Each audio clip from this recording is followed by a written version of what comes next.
Hey boys, welcome back to the channel. It's going to be the NRL Supercoach round 6 review. So, yeah, we as you can see, we had a good week. Yeah, it's a weird one because almost 1200. It's still a very good score.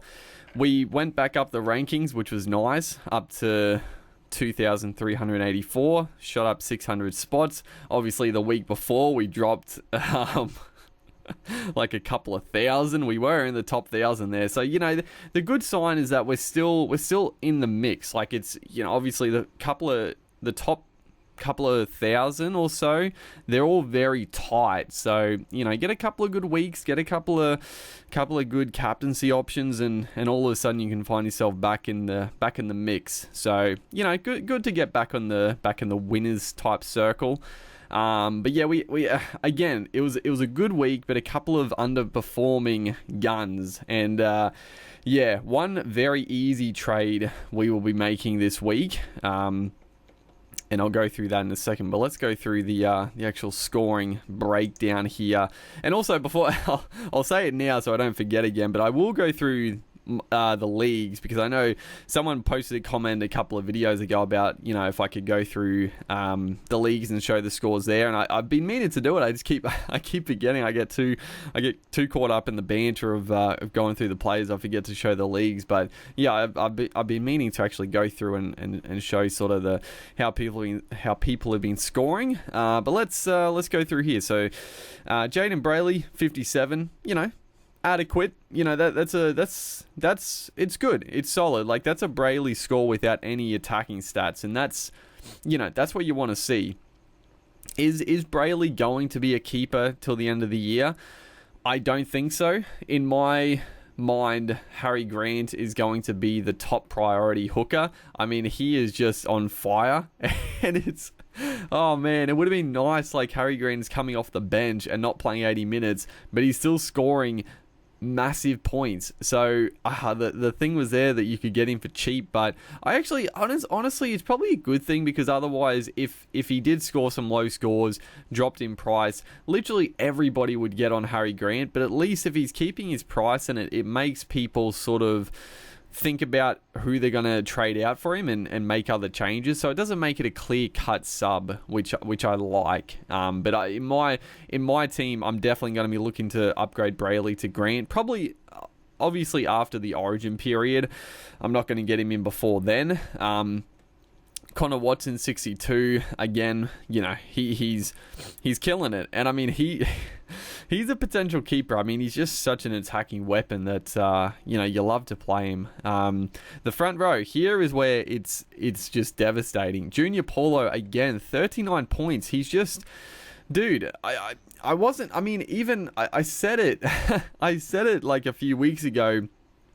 After Paulo started Great Guns, he scored like almost 100 first couple of weeks, but they were both games where he got a try, and I think a try assist as well. Like, he started with massive attacking stats, but his overall stats weren't good. Like, his tackles, his runs, even his offload is like non-existent. So games now where he's not getting those line break assists or try assists and tries, his scores are trash, dude. He's not offloading at all. So Junior Paulo, he is well and truly on the chopping block. Well and truly. But the next man, Tino, 41 points. He is, like I said at the start, I've got one easy trade, and that is Tino gone. He's gone skis, 41 points. He's also missing, he's going to be out for 2 games, I think it is, with the shoulder charge. So Tino, probably the easiest replacement of all time here. So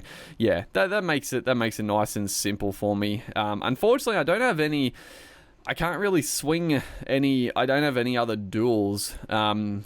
If I had like another second row, front row, I could have switched Tino to the second row and got another gun second row forward, but I'm gonna have to get rid of Tino for another prop. So yeah, I'm not sure who I want to get for Tino. We'll have a look in a second. But Utakamanu, 40 points again. He's killing it. He's making good cash. Spencer Lino, unfortunately, he's been a little bit of a letdown. Just hasn't quite yeah, just hasn't quite gone on with it. He started really good, but yeah, his minutes have dropped. Honestly, ever since that game where he was a grub in that Storm game, his work rate has gone off a cliff. Like, he's not getting the minutes. I don't really know what's going on with Lino, but yeah, he's just plodding along. The second row, Tohu Harris, 96. God, I could have... This is the killer. I could have got in David Fafita when I got Tohu, but I mean, Tohu has gone on and been amazing for me, so I can't be disappointed. But I mean, Fafita, he had a bit of a shocker this week, but yeah, I don't know. Probably overall, like, it's probably worked out fairly similar. I mean, Harris has been absolutely on fire for me, so can't be too upset by that. Angus Crichton, on the other hand, 50 points. And I mean, again, Crichton, he's a guy that without Keary, without their attacking players, the Roosters just, you know, they're obviously a lesser team, so Crichton isn't getting those attacking stats. But I don't know. Is he a keeper still? I do think so, but yeah, there's definitely other options you could look at. I mean, Fafita, for one. Tamalolo potential. Actually, no, Tamalolo's now gone for another couple of weeks, so probably not. But yeah, Crichton still. Mitch Barnett, 106. Oh, you got to love it. The nice try off just Ponga sensation. And that's why, dude, people were thinking about trading out Barnett. I'm like, what are you talking about? Barnett is playing on that left-hand side. Ponga is back. Ponga loves to attack the left, and he sets up his back rower better than any fullback in the comp, in my opinion. So Barnett is like, he's due for a few more tries, and I think, yeah, he potentially is a keeper till the end of the year. Hudson Young, he was the guy that I brought in for Jordan Ricky, and I'm pretty happy with it. Hudson Young, he was fantastic. The Raiders were pretty bad, and Hudson Young actually missed a couple of bad tackles, but his work rate is really good for a back rower. He's got that attacking upside. He got a line break, I think, but yeah, he is he's a genuine keeper, I think, as well, in the back row. Very undervalued. So I was very happy I picked him up. Tyrell Fuima-Ono, again, 43. He's just making some good cash there. The halves, oh baby, Mitch Moses. He finally got a bit of luck, dude. So the Eels were good. Moses was good. And it's been... I feel justified finally, because I feel like the Moses pickup wasn't that bad at the start of the year. It's just been a bit of a nightmare because Cleary is getting... Honestly, dude, Cleary got like 100 and... What did he get, like 120 something? Which I think that... I don't know. I should double check, but I think they gave Cleary the 40-20 points, which is BS if they did, because it wasn't a 40-20. Because Xavier Coates obviously touched it before it went out, so it wasn't a 40-20, so they better not have given those points to him.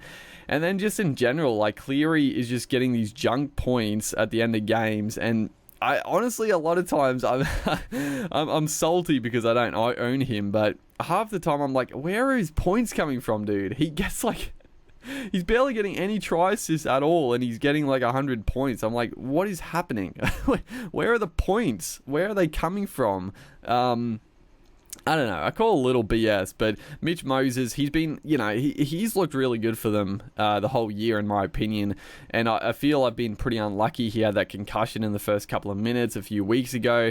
And just in general, like, he's been throwing like 40, 50, but he's been so close to like a line break here and there. And just the try assists have not quite been happening, but he's looked really good. So, good to see him finally getting 87.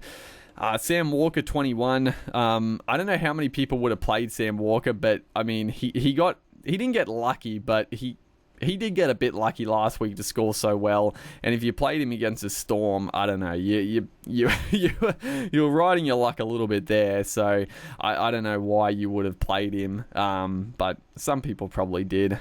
Kevin Munster again, 67, pretty solid, and Schuster, 93, just really, really good. Just, yeah, with Tom Trbojevic back as well, it makes Schuster a much better prospect for the long term.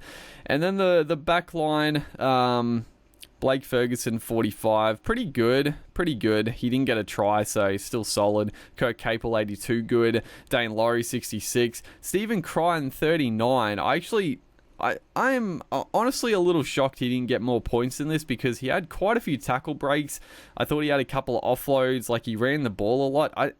Dude, I'm a little salty that he only got 39 points. I thought he would have scored quite a bit more than that, but I don't know. It's just the way Supercoach goes. So I think Crichton is going to be a sell for me this week with Tino. But we'll see. I don't have a lot of money to spare, so yeah, I've got one idea we could think of. And then Ryan Papenhuyzen, 80.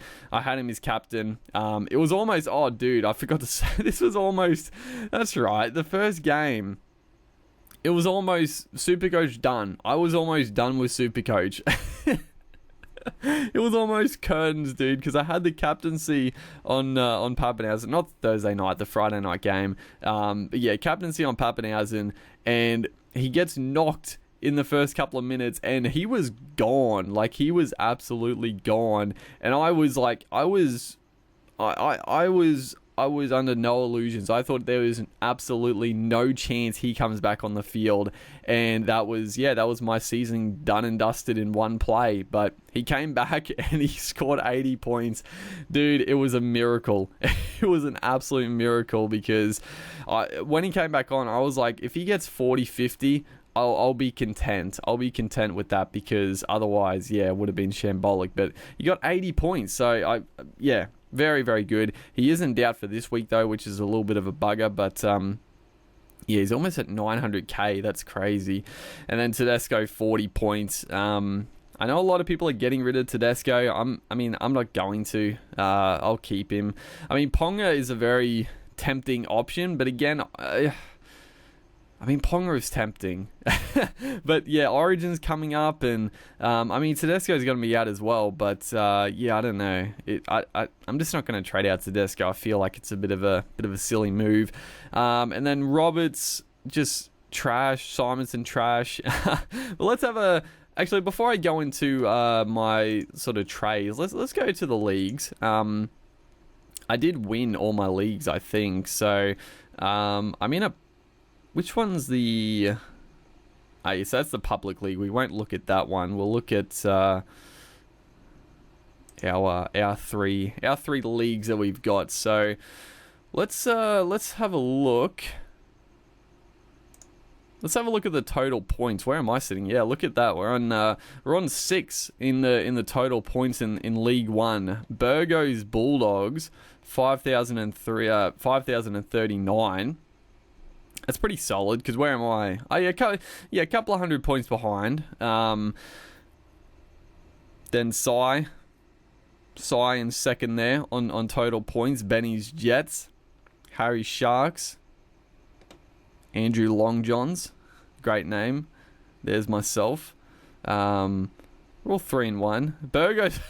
Poor old Burgos Bulldogs. Dude, does he have his team here? How's his team looking? Overall rank 367. Let's have a look at his team for a second. He had Takiaho. That's a shame, because Takiaho is going to be out for a bit. Paseka, I like Paseka. He had a bit of a shocker this week, but I was very tempted with Paseka. I think he's a great pickup. Who else? He's got Luciane, Leilua. He's got Topany, or Topany. He's got Cleary, which would be nice at this point. Similar Haas, Brian Toto, Nofaluma. So yeah, he's got the main guys, Papenhuyzen, Tedesco. But yeah, he's 367 overall, and he's if you go back here, he's only 2 in. He was 3-2, dude. Or 2-2. He's coming 8th in the league, which is just a bit unlucky, I guess. That's the way the league sometimes works. Because yeah, Gutherson here, he's where was he? Yeah, he's coming 8th, but he's on top of the ladder. So I mean, that's just the way the league works, is sort of who you verse at certain points. But everyone's going pretty well. I mean, the lowest score is 4,400, so that's pretty solid, honestly. League One's doing great job. Actually, wait, go back to that. yeah, league ranking 516. That's pretty good. 516 off 16,000. Like it's not incredible, but it's pretty solid. I would say League Two. Not not as good. Not as good. 2,000 overall. But again, we're sitting about the same spot. So again, the guys up top are pretty similar. NSK, I remember seeing his name. I remember seeing quite a few of these guys' names last year. A few more lower scores, although still again, King Kyrgios here pulling up the rear, still 4,300, so not terrible again. And then League 3 again, it makes sense. League 1, League 2, League 3, all just progressively slightly worse, which is funny. But yeah, again, the top score of 49.92. So yeah, pretty good. Rangers De Janeiro. I know he was. I don't know if he. I see a couple of these guys join the league twice. You're getting called out here. Andrew Longjohns, bloody joining a couple of leagues. You're meant to leave the spot for other people to join. It doesn't really matter, I guess, but yeah, I know Rangers. I know he. I don't know if he won the league last year, but I know he was up near the top of the totem pole. But we'll go back to my team quickly because yeah, the big change obviously, and that dude, I'm not gonna lie, there's definitely an option here because if we trade out Tino, we don't have a lot of cash. So I mean, we've got like 500k to spend. Zaya Papali'i, good God, who, dude, 11% of people own him, which is crazy. But yeah, Pengai Jr. is just slightly out of reach. Honestly, he is the guy that I wanted to bring in. Pengai Jr. Out of all the front rowers, I'm not that keen on any of them. I mean, Papali'i, yeah, I'm not gonna bring in Papali'i. I mean, surely. He just can't keep that scoring up, in my opinion. So, I don't know. I'm ruling out Papali'i, even though he's been absolutely on fire. I mean, Madison's got to come back in, so, like, surely, I don't know, does he keep a starting spot? Like, you wouldn't think so, but maybe? No, he couldn't. Like, you're not going to drop Sean Lane or Ryan Madison if Madison is back. Like, he would go back to the bench and... yeah, he still score well, but Saifidi I'm not that keen on. Christian Welsh, not really. Pengai is definitely the one I'm keen on. He's now playing in the back row, and he should stay there, which it does mean his work rate is down, but he's just got that attacking upside that a lot of the forwards just do not have. Even, like, dude, the front rowers at the start of the year, I was like, there's so many good options, but the front row is the one area that's sort of been a big letdown, in my opinion. Yeah, I mean, even James Fisher-Harris, like, 55, like, he's averaging 64, but, yeah, not incredible. Takiaho is now injured. Dave Clemmer started the season great, but, yeah, his minutes have been down and work rate. Josh Papali'i, 63. And none of these guys I can't afford to start. Alex Twal, he is an interesting one because he's just a base stat monster. But I would rather a Pengai over Twal. And then I mean Marty DePau, like I thought he would have a big year, but not really. Yeah, not too much else. I mean, I said before Paseka, I do like Paseka. I'm not gonna lie. I'm not gonna lie, dude.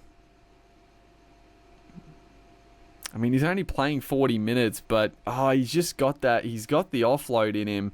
It's very, very tempting. I'm not gonna deny it. He's at 438. It's a decent price. Like it's a risk. I don't know if I'm gonna be able to take it, but he is very tempting to me. Very, very tempting. He's only averaging 54, but. Yeah, I think that's the biggest issue. They're not going to play him for massive minutes. Even with that, like, he'll be on the field for 40 and score 60 points, but he's never really going to get that massive score, I guess. So, yeah, unfortunately, I don't know. I don't think I can go Paseka, but yeah, there is an option as well. I don't know if there's any any real cheapies coming through. We'll have a quick look. I think there's probably a couple. Big fella here, Greg, made his debut. I wouldn't really be going there, but you know, he's a big boy. He's a big bopper. Any other cheapies? Ethan Bullimore. I mean, he's a good player, but the minutes, he's not going to get the minutes, but he's definitely a Supercoach star of the future. Ofahigi Ogden. Yeah, nothing really coming through on the cheapie front now, unfortunately. I mean, you could get, Ryan James is still pretty cheap, and if he comes back, he could be starting, but yeah, I don't know if I'd want to go him. And then yeah, not too much else doing. Matt Lodge is somewhat tempting, honestly, somewhat tempting. But yeah, that's sort of the conundrum with that. So it's like, I there was the temptation to put Utskamanu as just a starting player, because I mean he's getting 40 points every week, which is pretty solid. I mean, it's as good as bloody Paulo and Tino. So you just start Utskamanu, downgrade Tino, and then spend elsewhere. And the other guy, like I said, Stephen Crichton, pretty much. I feel like he has to go. But unfortunately, the money is not really there for him. If we look, yeah, I'm struggling to find the cash to really get anyone that I want. Tyron Peachy, 39, he had a bit of a shocker, so I feel a little bit better not going him, although he did score 100 the week before, I think. Anyone else that's affordable? Anyone else in this top echelon? Tom Opicic has been solid, but not really, not anything too amazing. Yeah, not Nick Kotrick. Geez, he's gone downhill. He's gone downhill for sure. Yeah, not a whole lot. Charlie Staines. I'm pretty happy I got rid of Staines still. Just the work rate's not there at all.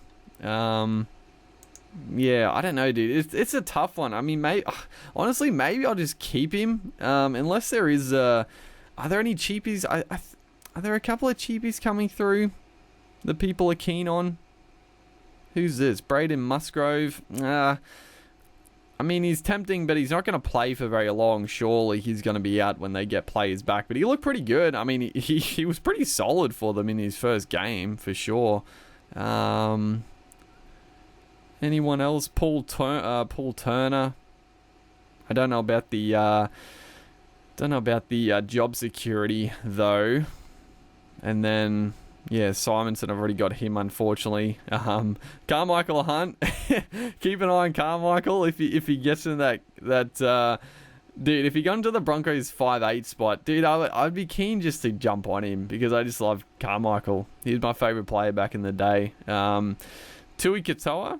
He's going alright. And then, yeah, not too much else. Because, yeah, that's where, oh no, we got 396. So, I mean, Caleb Aikens, I could afford him. But again, like, I mean, Chans will be back in, I mean, maybe 5 games. So, it could be worth it for a bit of a cash grab. But is he going to make that much money? Debatable. Like, he's got a good work rate, but not really the attacking upside. And then anyone else for a decent price? Joey Leilua. I mean, a couple of years ago he was a star, but not so much anymore. Nari Tuala there. Yeah, I'm not that keen. I'm not that keen on anyone. So this is going to be a tough. It's going to be a tough choice. Honestly, Morgan Harper, I don't mind, but yeah, a little bit out of reach. So, yeah, I don't know. I honestly don't know what I'm going to do this week. This is a tough one, because I'm like, I can't really play Roberts or Simonson. Like, they're scoring so low. So I pretty much either just stick it out with Crichton, and I mean, surely he's going to get some attacking stats. Like, it's just Surely. And then Tino has to go, so I just got to work out that. But anyway, that'll wrap it up. I'm going to ramble on too long. I got to work it out. So hopefully you guys are enjoying the Supercoach action. Make sure to like and comment, and I'll see you guys in the next one.